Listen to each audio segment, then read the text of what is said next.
याची भक्ती आवडते देवा, याची भक्ती आवडते देवा, याची देवा. संकल्पाने माया संसाराची, संकल्पाने माया संसाराची, ठेविले आनंद जैसे रावे, ठेविले आनंद जैसे रावे. संकल्पाने माया संसाराची, संकल्पाने माया संसाराची, ठेविले आनंद जैसे रावे, ठेविले आनंद जैसे रावे. जिथे असू द्यावे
समाधान,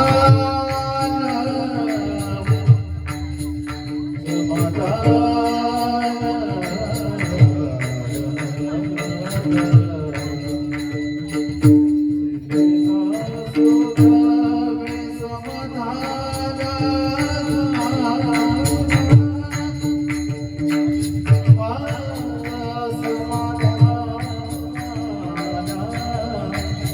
जिथे असू द्यावे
बजरंग बली की हे चिथोर भक्ती आवडते देवा संकल्पावी माया संसाराची ठेविले अनंते तैसेची रहावे चित्ती असू द्यावे समाधान वाहिला उद्वेग दुःखाची केवळ भोगण्याचे फळ संचिताचे ठेविले अनंते तैसेची रहावे चित्ती असू द्यावे समाधान तुका मने घालू तयावरी भार वाहू हा संसार देवा पायी ठेविले अनंते तैसेची रहावे चित्ती असू द्यावे समाधान महायोग पीठे तटे भीमरथम वरम पुंडरीकाय दातु मुनींद्र समागत तिष्ठन्तमानन्द कन्दं परब्रह्मलिङ्गं भजे पांडुरङ्गम् पांडुरंगा करू प्रथमन मना पांडुरंगा करू प्रथमन मना पांडुरंगा करू प्रथमन मना पांडुरंगा करू प्रथमन मना दुसरे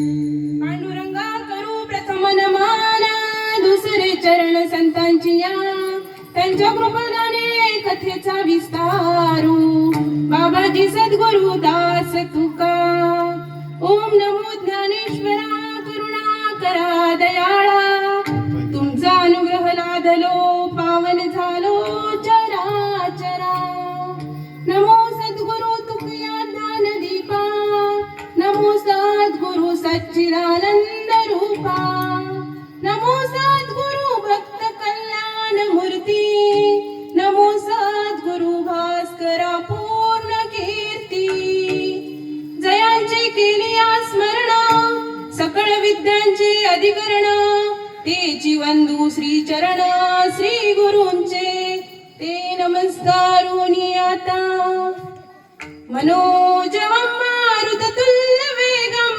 जितेन्द्रियं बुद्धिमतां वरिष्ठं वातात्मजं वानरायूथमुख्यं श्रीरामदूतं शरणं प्रपद्ये श्रीरामदूतं शरणं प्रपद्ये जय श्रीराम जय श्रीराम जय जय श्रीराम जय जय श्रीराम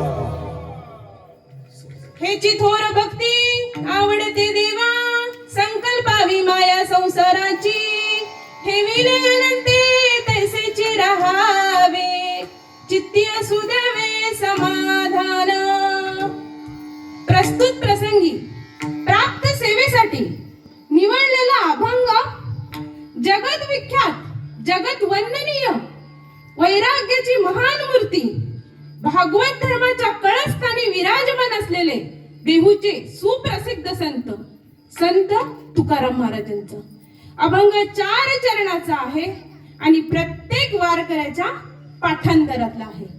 या अभंगातून संत तुकाराम महाराज आपल्याला भक्ती कशी करावी, देवाला कोणती भक्ती आवडते, त्या भक्तीचं स्वरूप, त्या भक्तीचा महिमा पटवून देण्याचं काम या अभंगातून करतात। विठ्ठल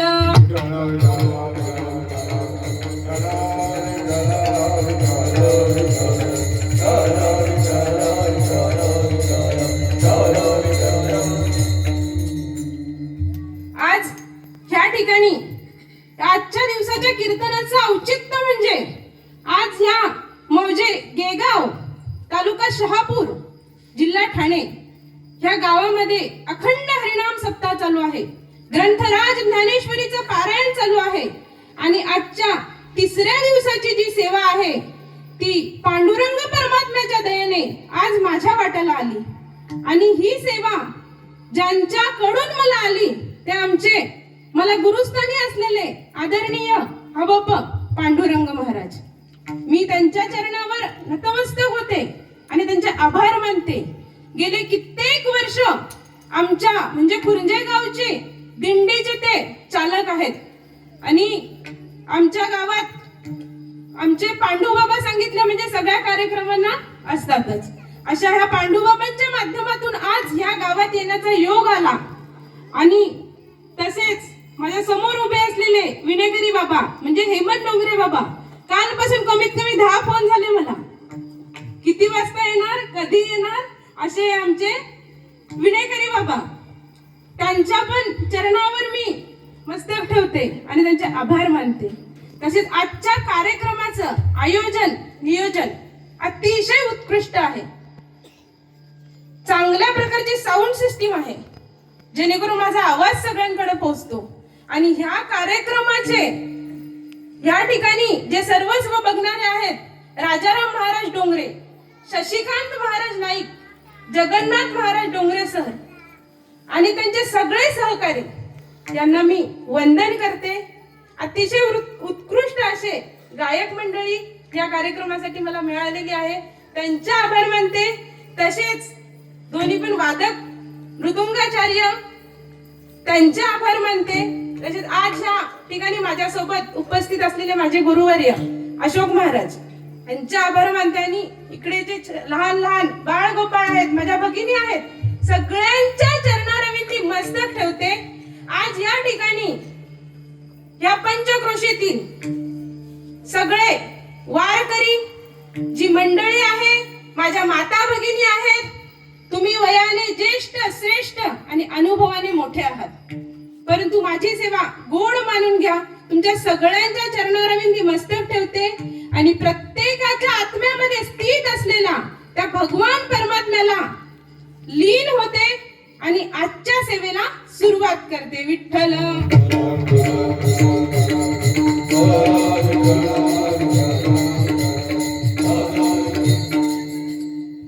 ह्या आजचा जो अखंड हरिनाम सप्ताह चालू आहे तो मारुतीरायाच्या प्रांगणात चालू आहे।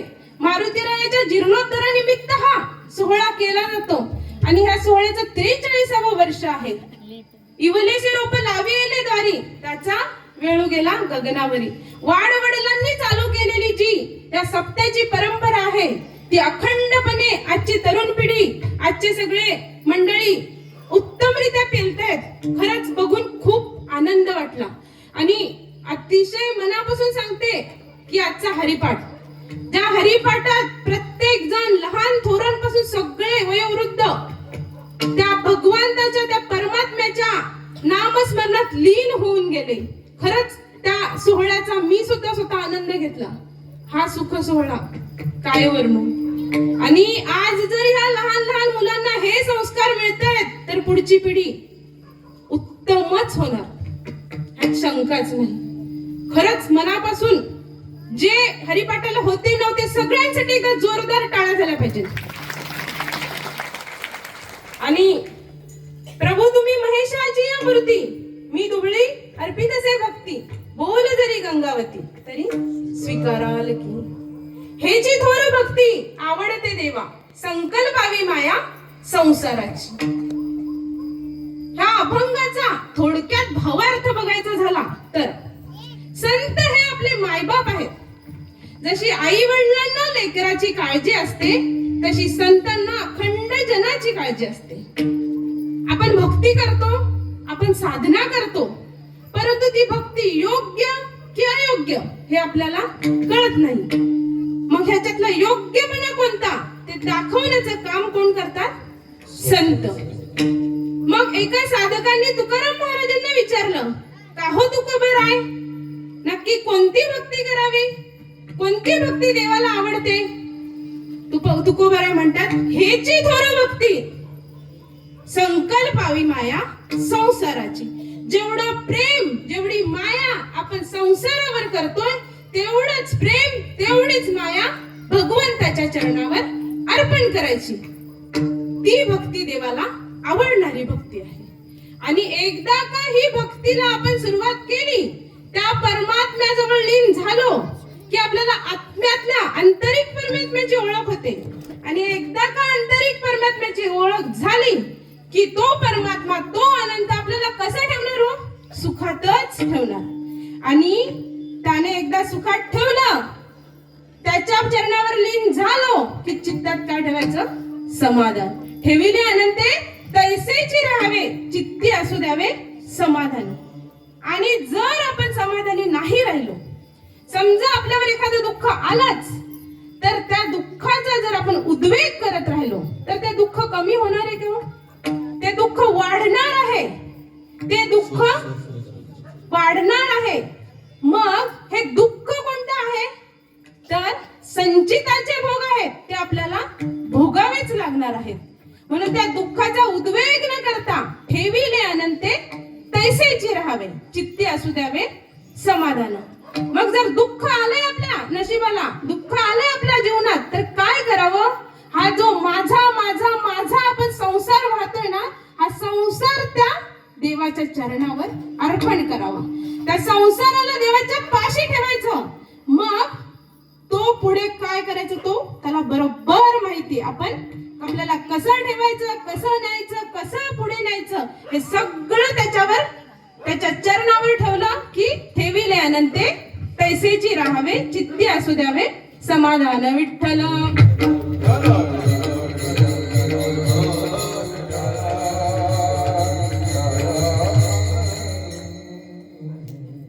प्रत्येक जण भक्ती करतो. माऊली ज्ञानेश्वरीत सांगतात, मनुष्य जात सकळ स्वभावतःच भजनशील. मनुष्य जात आहे ना, ही स्वभावतःच भजनशील आहे. ती प्रत्येक जण भक्ती करतो, प्रत्येक जण साधना करतो. फक्त ती भक्ती योग्य आहे की अयोग्य हे आपल्याला कळत नाही. मग भक्ती कशी केली पाहिजे? तर डोळसपणाने केली पाहिजे, आंधळेपणाने भक्ती करू नये. माऊली ज्ञानेश्वरीतच सांगतात, एक गरुड आहे, तो आंधळा आहे.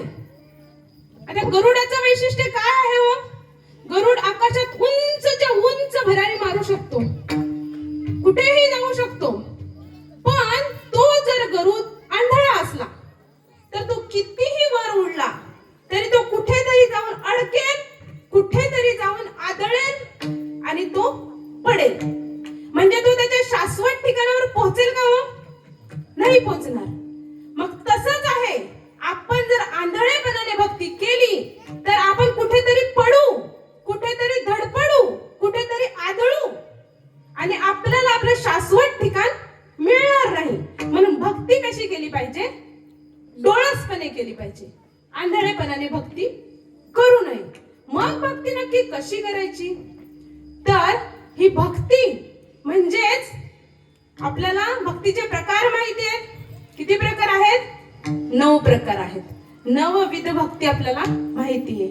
श्रवणम, कीर्तनम, स्मरणम, पादसेवनम, अर्चनम, वंदम, दास्यम, सौख्यम, आत्मनिवेदनम. ही 9 प्रकारची भक्ती आहे. नवविधा काय बोलिले जे भक्ती, नवविधा काय बोलिले जे भक्ती, नवविधा काय बोलिले जे भक्ती, नवविधा काय बोलिले जे भक्ती. झाली माझे हाती समजले, झाले माझं हाती द्यावे माझे हाते समजले, द्यावे माझे हाते समजले. नवविधा काय बोलिले भक्ती, द्यावे माझे हाती समजले, द्यावे माझे हाती समजले. नवविधा काय बोलिले भक्ती, द्यावे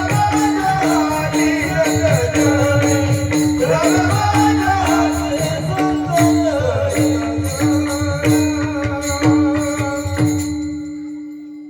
आपण प्रत्येक जण भक्ती करतो.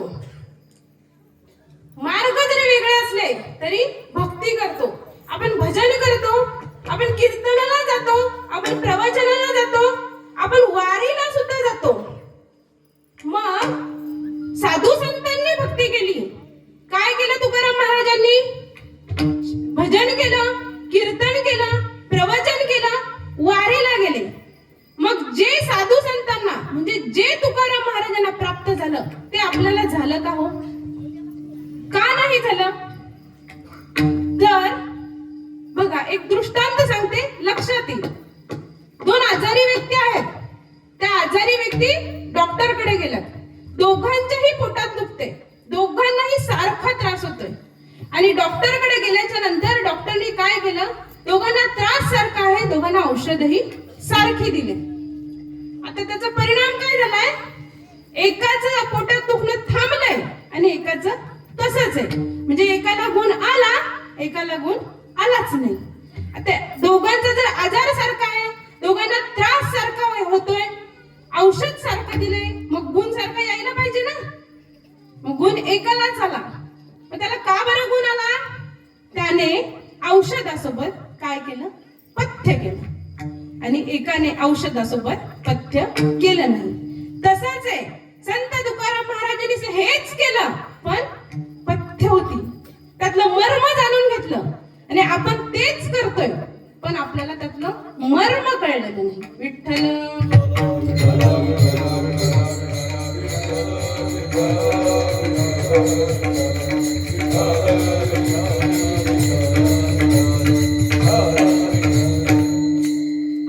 कशी केली पाहिजे?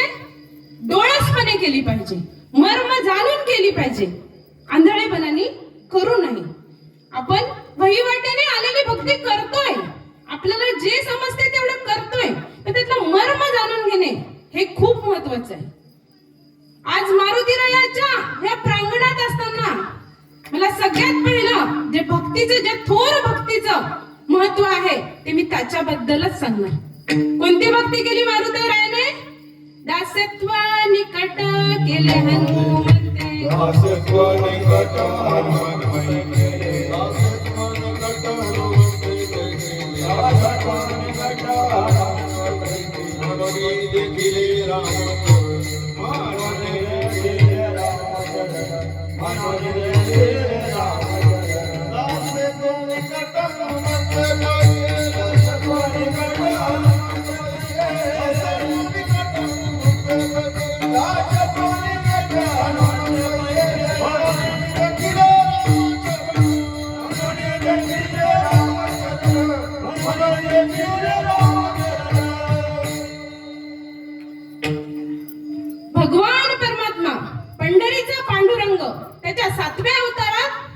श्रीराम प्रभू होते आणि श्रीराम प्रभूच्या अवतारात असताना कैकेयी मातेने वर मागितला. पहिल्या वराला भरताला गादी मागितली, दुसऱ्या वराला प्रभू श्रीरामांना वनवास मागितला. आपल्याला पुढचं सगळं माहिती आहे. प्रभू राम वनवासाला गेले, तिथून सीता मातेचं हरण झालं आणि सीता मातेच्या शोधात असताना त्यांना कोण भेटले? मारुतीराया. आणि सगळं तुम्हाला माहिती, मी थेट मुद्द्यावर जाते. ज्या वेळेस सीता मातेचा शोध लागलाय, ती लंकेमध्ये आहे हे कळल्याच्या नंतर सगळी सेना त्या ठिकाणी जाऊन पोहोचलेली आहे. त्या ठिकाणी रावणामध्ये आणि श्रीरामांच्या सैन्यामध्ये, श्रीरामांमध्ये असं जे युद्ध चालू आहे, त्या युद्धामध्ये अनेक शूरवीर त्यांचे योद्धे मारले गेले, अनेक राक्षस मारले गेले. आणि त्यावेळेस कुंभकर्ण जेव्हा मारला गेला त्यावेळेस महिरावणाला आणले. महिरावण पाताळाचा राजा, महामायेचा निस्सीम भक्त. आणि भक्त कसाही असो, जर तो देवाची निस्सीम सेवा करत असेल ना तर देव त्याला वर देतो. आणि त्या महामायेचा तो निस्सीम भक्त असल्यामुळे अनेक वर त्याला प्राप्त होते. आणि त्याच्याच जोरावर त्याने काय केलं? प्रभू रामचंद्र आणि लक्ष्मण भैयांचं अपहरण केलं. कुठे नेलं त्यांना? पाताळात. पाताळात नेलं, त्यांना बंदिवासात घातलं आणि शक्तिहीन केले. आपण रस्त्याला चालत असताना आपल्याला जर ठेच लागली तर आपण काय म्हणतो? आई ग. जर आपल्याला एखादी आपल्या दृष्टीच्या पटाला बाहेर एखादी गोष्ट दिसली तर आपण म्हणतो बाप रे. आणि एखादं खूप मोठं संकट आलं तर आपण काय म्हणतो? हे देवा, हे परमात्मा, आता तूच वाचव. आता त्या ठिकाणी प्रभू श्री रामचंद्र आणि लक्ष्मणाला ठेवलेलं आहे. प्रभू रामांनी कोणाचा धावा केला? हे हनुमंता वाचव. हे हनुमंता, जर आपला आराध्य आपल्या भक्ताची जर भक्ताला जर बोलवत असेल, भक्ताला साथ घालत असेल तर ती भक्ती कशी असेल? आणि ज्या वेळेस मारुतीरायाला आवाज दिलाय, मारुतीरायाला साथ घातले, हे हनुमंता वाचव. आणि त्यावेळेस माझा मारुतीराया सांगतो, जी प्रभू सेवेची या ठाई तत्पर होता.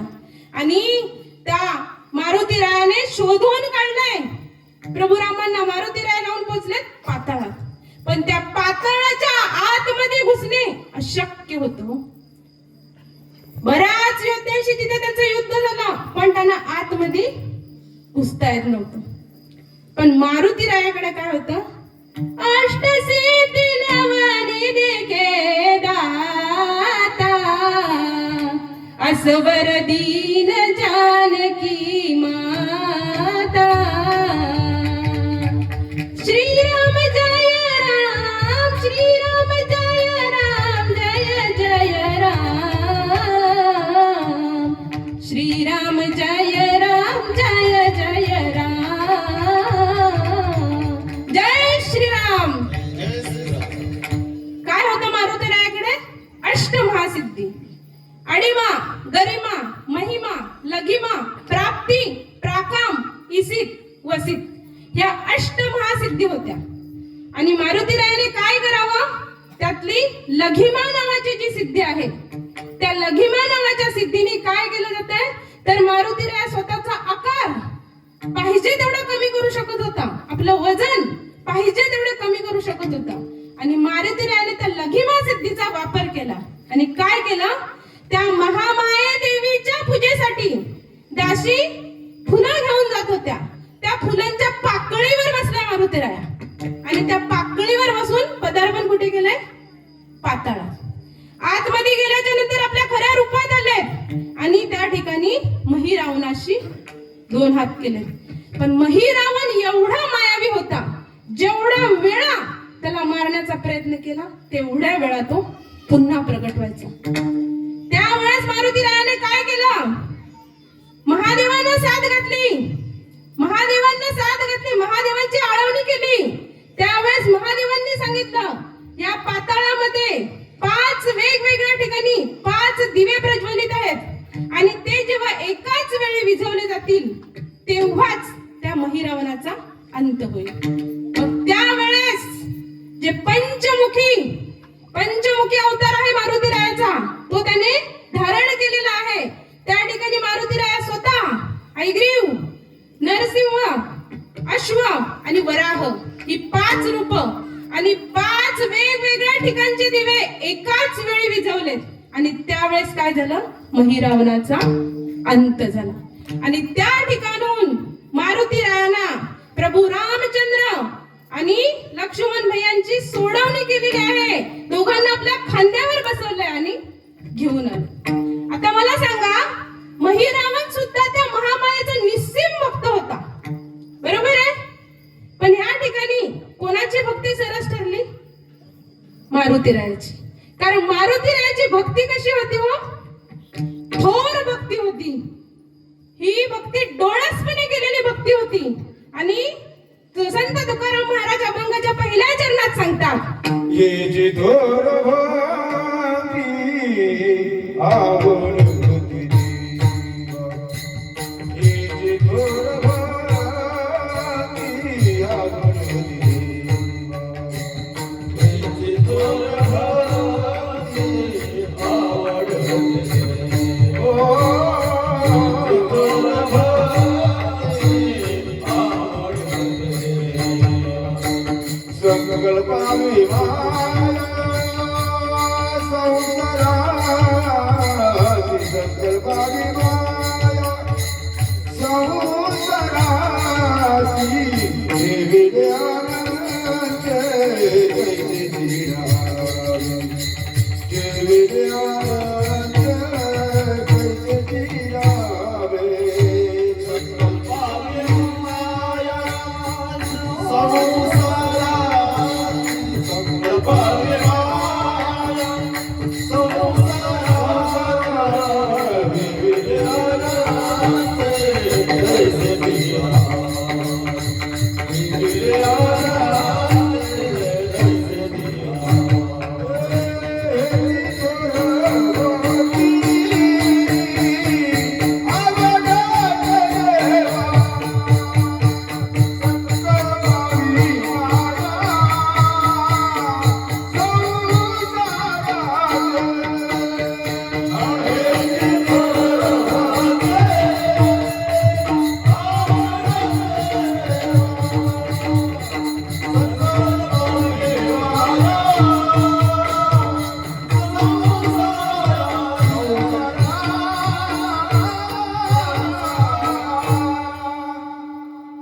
हेची थोर भक्ती आवडते देवा, संकल्पावी माया संसाराची.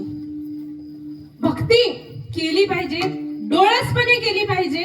आणि आत्ताच मी सांगितलं, संत तुकाराम महाराजांनी कशी भक्ती केली? पथ्य पाळून भक्ती केली. पहिलं पथ्य सांगते.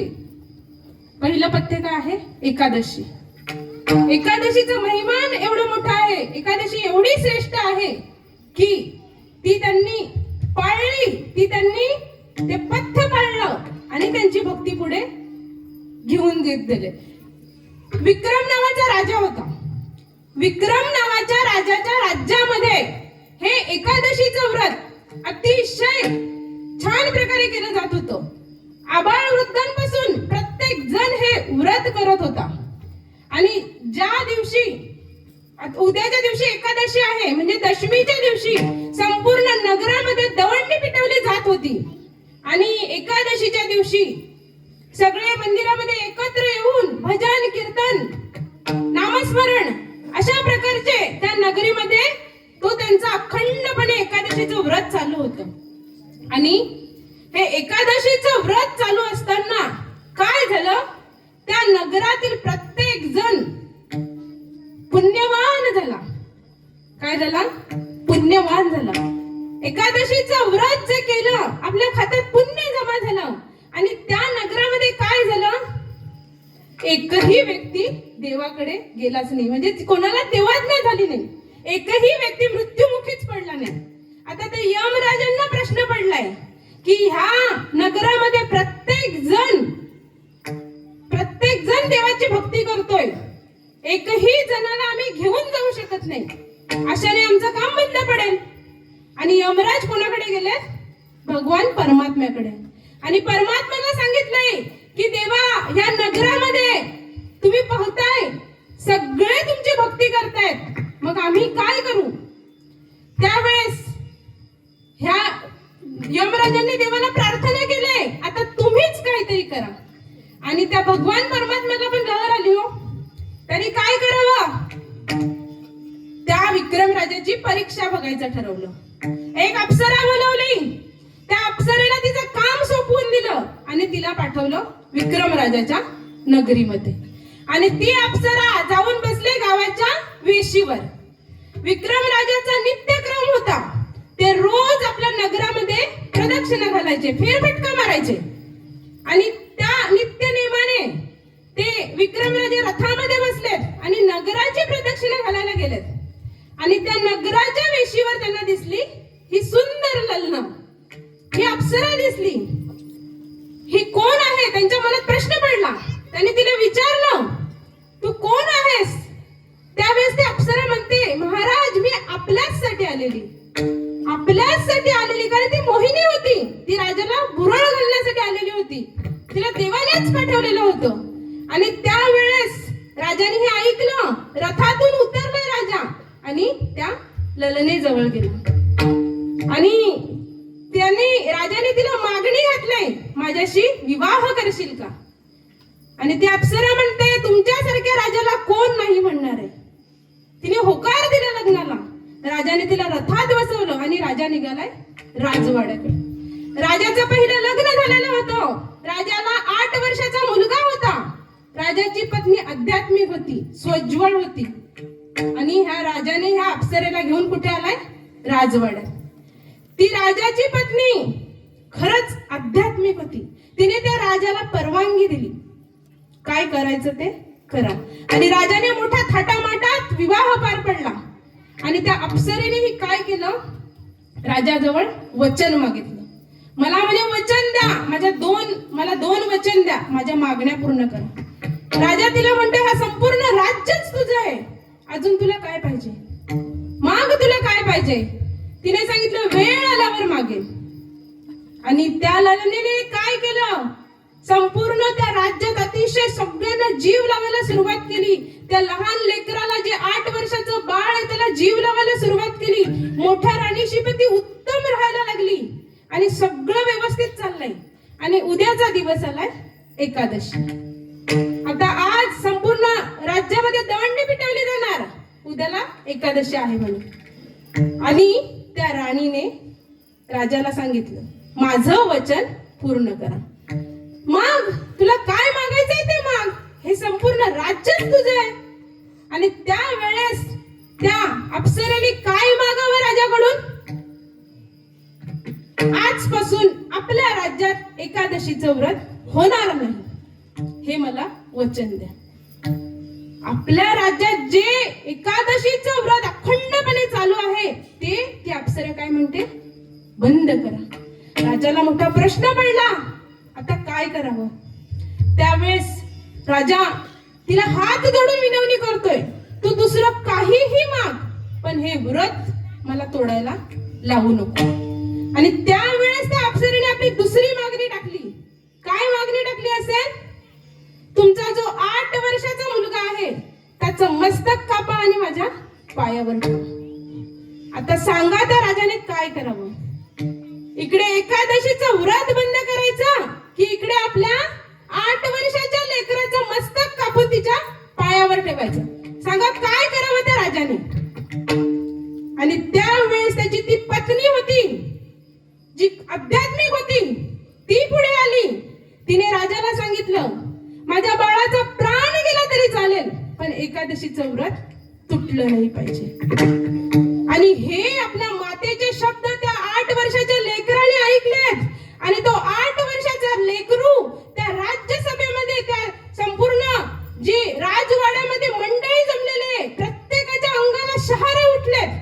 आणि अशा परिस्थितीत त्या बाळाने उठावं, पळत गेला पुढे, एका सरदाराच्या हातातली तलवार काढली आणि तो घेऊन आलाय आपल्या पित्याकडे. आणि त्या मुलाने ती तलवार आणावी, आपल्या पित्याच्या हातात दिली खाली वाकलाय. बाबा, माझ्या आईला जर माझं मस्तकच पाहिजे ना, तर तुम्ही माझं मस्तक कापा. बाबा, माझं मस्तक कापा, पण एकादशीचं व्रत तुटलं नाही पाहिजे. काय करावं त्या राजाने? हो, काय वेळ असेल त्याच्यावर? स्वतःचा 8 वर्षाचा मुलगा आहे. कोणत्या बापाला वाटेल माझ्या मुलाचा प्राण मी घ्यावा? आणि इकडे विचार केला तर एकादशीचं व्रत तुटते, पण पुन्हा ते बाळ सांगते, बाबा मला कापा, तिच्या पायावर माझं मस्तक ठेवा, पण एकादशीचं व्रत बंद झालं नाही पाहिजे. आणि त्या राजाने हातामध्ये तलवार घेतली. ते बाळ अज्ञाधारकपणे खाली वाकले. त्याच्या त्या मानेवर तलवार ठेवली आणि आता राजा तलवार फिरवणार. त्याच वेळेस त्या भगवान परमात्म्याने तिथे प्रगट व्हावं. राजा तू जिंकलास, राजा तू जिंकलास, मला हरवलंस राजा. आज तुझी भक्ती जिंकली राजा. मी तुझी परीक्षा बघण्यासाठी त्या अप्सरेला पाठवलेलं होतं. मीच राजा हे सगळं रचलेलं होतं. राजा तू जिंकलास. तू जेवढं प्रेम तुझ्या संसारावर केलंस, तेवढंच प्रेम तू कोणावर केलंस? परमार्थावर केलं. संकल्पावी माया संसाराची. काय केलं त्यांनी?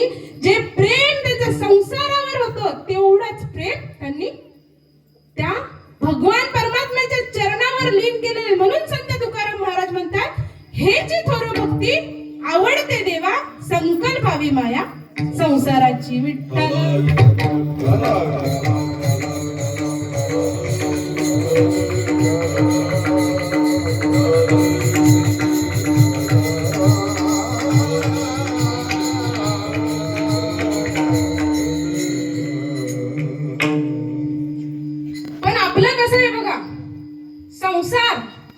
संसार म्हणजे जीव की प्राण. आपण संसार आवडीने करतोय आणि परमार्थ कसा करतोय? सवडीने करतोय. पण कोणत्याच संतांनी सांगितलं नाही व संसार करू नका. माऊली ज्ञानेश्वर महाराज हरिपाठात सांगतात,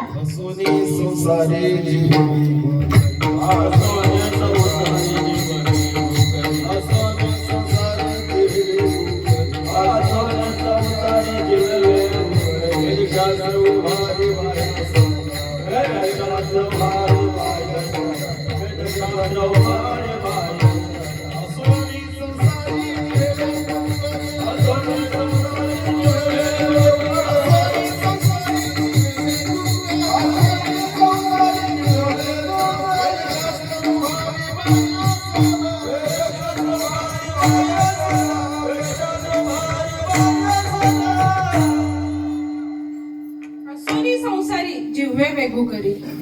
कुठेच सांगितलेलं नाही संसार करू नका, संसार करा. पण जेवढा संसारावर आपली माया, आपलं प्रेम अर्पण करतो, तेवढंच प्रेम भगवंताच्या चरणाशी अर्पण करा. आणि एकदा का हे प्रेम अर्पण केलं की ठेविले अनंते तैसेची राहावे. आता ठेविले अनंते तैसेची राहावे, काही कांनी त्याचा अर्थच वेगळा घेतला. हो, जसं देवाने ठेवले तसंच राहायचं. असेल माझा हरी देईल खटल्यावर, असं सांगायचं होतं का हो महाराजांना? आपल्या वाट्याला जे काम आलं आहे, जे कोणतंही काम असो, आपल्या वाट्याला जे काम आलेलं आहे ते प्रामाणिकपणे उत्तम प्रयत्न करून ते करत असताना देवाचं नामस्मरण करून ते पूर्ण करायचं. आणि त्याचं जे फळ प्राप्त होईल तो देवाचा प्रसाद आहे हे समजून समाधानी राहायचं. म्हणजे काय करायचं? आपल्याला काम करताना देवाचं नामस्मरण करायचंय. मुखात आपल्या देवाचं नामस्मरण असलं पाहिजे आणि ते काम करायचं. मग तो परमात्मा काय करेल? सुखातच. कामामध्ये काम काही म्हणा,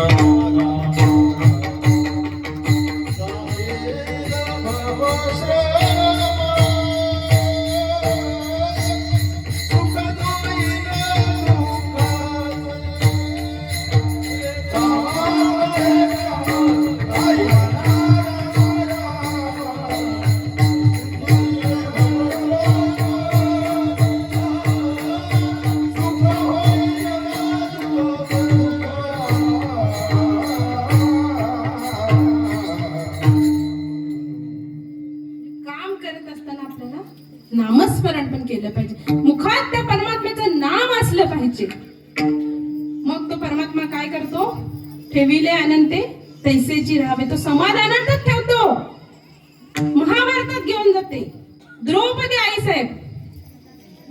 आईसाहेबांचा ज्या वेळेस ह्या महाभारताचं युद्ध संपलं, दुर्योधनाचं शरीर तिथे पडलेलं आहे. त्या ठिकाणी अश्वत्थामा गेला. अश्वत्थामाने पाहिलं दुर्योधन अजून जिवंत आहे, त्याने प्राण सोडला नव्हता. त्यावेळेस तो अश्वत्थामा दुर्योधनाला विचारतोय, अजून काय राहिलं तुझं, अजून काय बाकी आहे?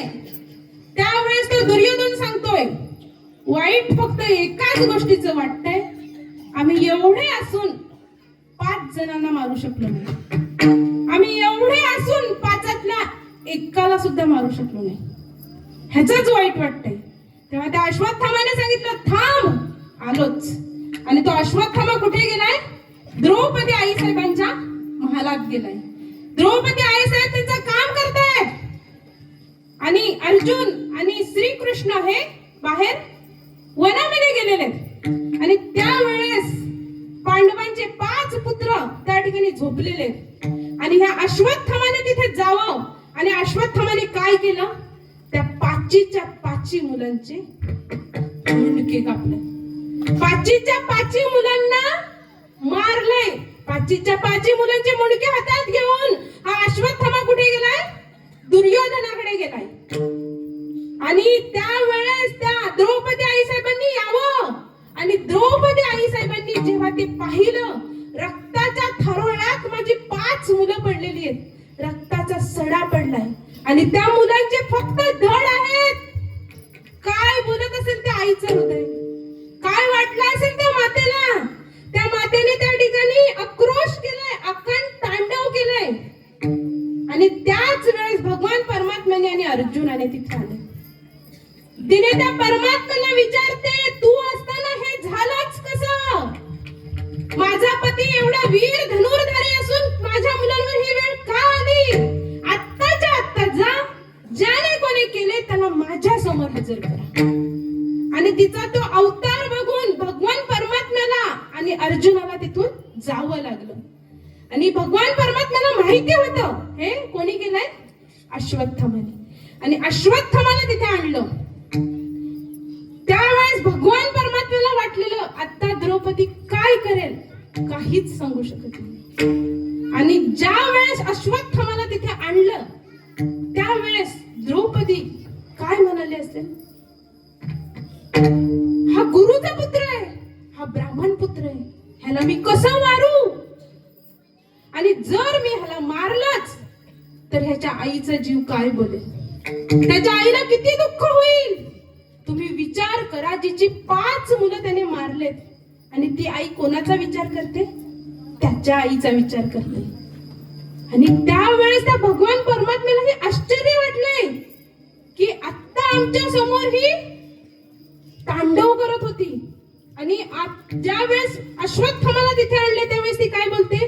त्या आईने दुसऱ्या आईची करुणा जाणली. जे माझ्यावर दुःख आले ते त्याच्या आईवर येऊ नये हे तिने जाणलं. आणि तिने एकच विचार केला, या परमात्म्याला जर वाटत असेल ना की मी असेच राहावं, त्याला वाटत असेल की ही 5 मुलं माझ्या पदरात नको, त्यानेच जर मला असं ठेवलंय तर मला कसं राहिलं पाहिजे? समाधानी राहिलं पाहिजे.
समाधान. संसार म्हणजे काय हो? हा सगळा पसारा दिसतोय तो संसार, आणि हा देह म्हणजे संसार. जर या संसाराला आपण आलो आहेत, आपला जन्म कशासाठी झालेला आहे? देवी दिला देह भजना गोमाता तुझा झाला फाटा बाधिकेचा तुझ्या झाला फाटा बाधिकेचा तुझ्या झाला फाटा बाधिकेचा देव भजना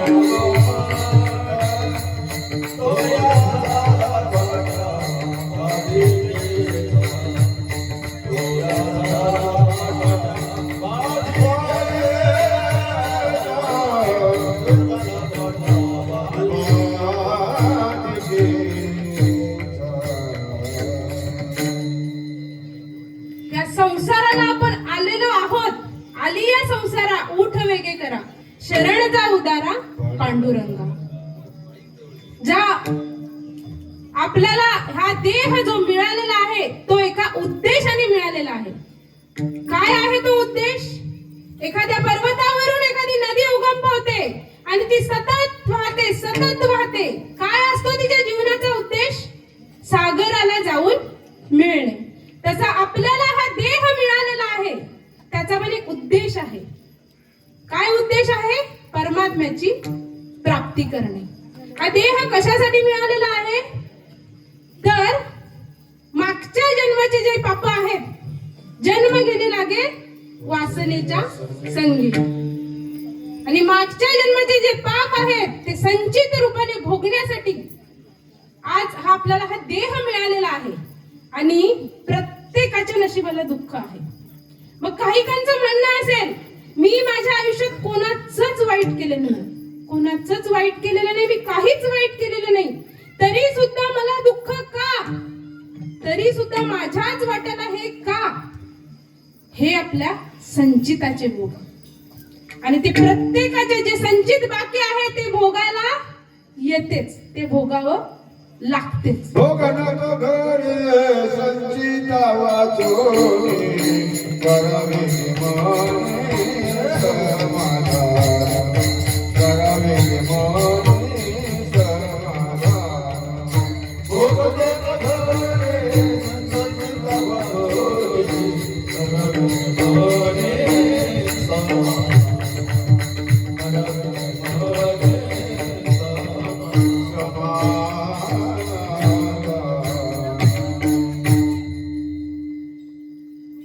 संचिताचे भोग आहेत ते आपल्याला भोगावेच लागतात. पुन्हा महाभारतात घेऊन जाते सुभद्रा आई साहेब. सुभद्रा आई साहेबांचा मुलगा अभिमन्यू, शूर वीर धनुर्धारी, आणि अशा अभिमन्यूला चक्रव्यूहात अडकून त्याला मारलं गेलं. अभिमन्यू जेव्हा धारातीर्थी पडलाय, अभिमन्यूला जेव्हा मारलं गेलंय, त्यावेळेस पांडवातले प्रत्येक जण रडत होतेच, पण कौरवांमधले सुद्धा रडत होते. कारण एक वीर शूर योद्धा मरण पावलेला आहे. आणि त्यावेळेस ही बातमी, हा निरोप त्या सुभद्रा आई साहेबांना कोण जाऊन सांगेल? आणि त्यावेळेस जबाबदारी कोणावर आली? भगवान परमात्म्यावर. आणि भगवान परमात्मा तिथे टाळतोय. ती माझी बहीण असली म्हणून माझी प्रत्येकच गोष्ट ऐकेल का? भगवान परमात्मा तिथे जायला तयार नाहीये. कोणत्या शब्दाने सांगू तुझा अभिमन्यू मारला गेला? पण तिथे परमात्म्यालाच जावं लागलं. श्रीकृष्ण परमात्मा आणि अर्जुन कुठे गेलेत? सुभद्रा आई साहेबांच्या इथे गेलेत. सुभद्रा आई साहेब त्यांच्या कार्यात व्यस्त आहेत, आणि त्या ठिकाणी भगवान परमात्मा गेलाय. भगवान परमात्माने विचारलंय, सुभद्रे आपला अभिमन्यू. सुभद्रा आई साहेब सांगतात, आपला अभिमन्यू युद्धाला गेलाय. आपला अभिमन्यू किती शूर आहे आपल्याला माहितच आहे. आपला अभिमन्यू कसा आहे तुम्हाला प्रत्येकाला माहिती आहे. आणि तिचं ते अभिमन्यू पुराण चालू झालंय. आता त्या भगवान परमात्म्याने सांगावं कसं? आणि तिचं ते अभिमन्यूचे गुणगान ऐकता ऐकता ऐकता भगवान परमात्मा सांगतोय, अगं सुभद्रे, आपला अभिमन्यू मेला. आपला अभिमन्यू मारला गेला. हे त्या भगवान परमात्म्याने सांगितल्याच्या नंतर ते सुभद्रा आईसाहेब शांत राहिले. भगवान परमात्म्याला वाटलं तिला धक्का बसला असेल, कदाचित तिला कळलं नसेल, आणि त्या भगवान परमात्म्याने तिला गदा हलवलंय. अगं सुभद्रे, आपला अभिमन्यू मेला. आणि त्यावेळेस ती सुभद्रा आईसाहेब काय सांगते, हो देवा हो, मला कळलं, आपला अभिमन्यू मेला. कोणत्या आईचे एवढे शांत उद्गार असू शकतात का हो?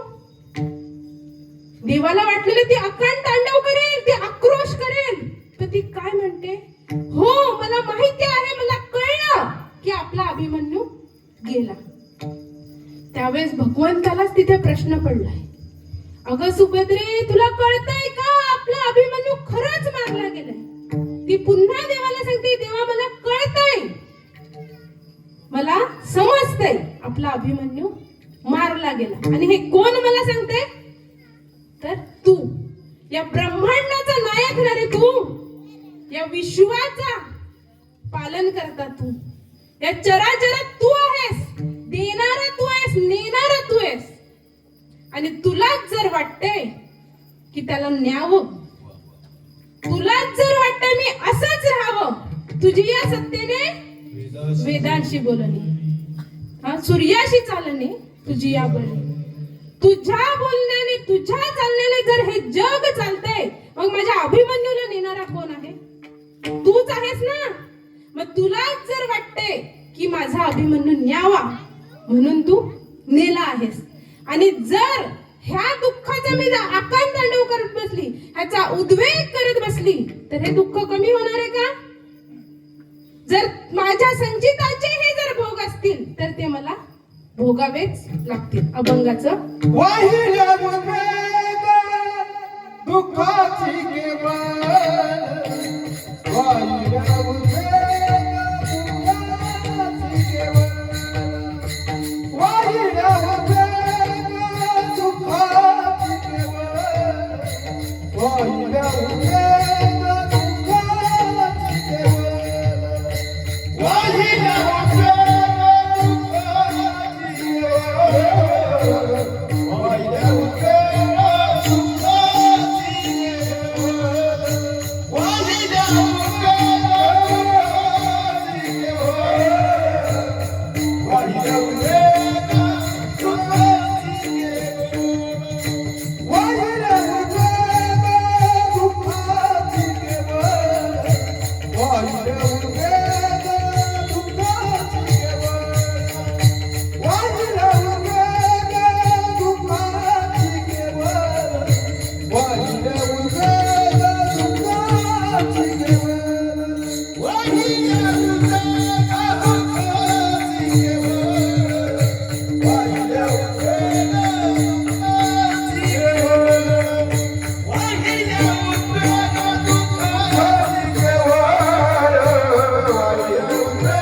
कितीही दुःख आलं आपल्या आयुष्यात आणि आपण ते दुःख कवटाळूनच बसलो, तर ते कमी होणार आहे की वाढणार आहे? वाढतच जाणार आहे.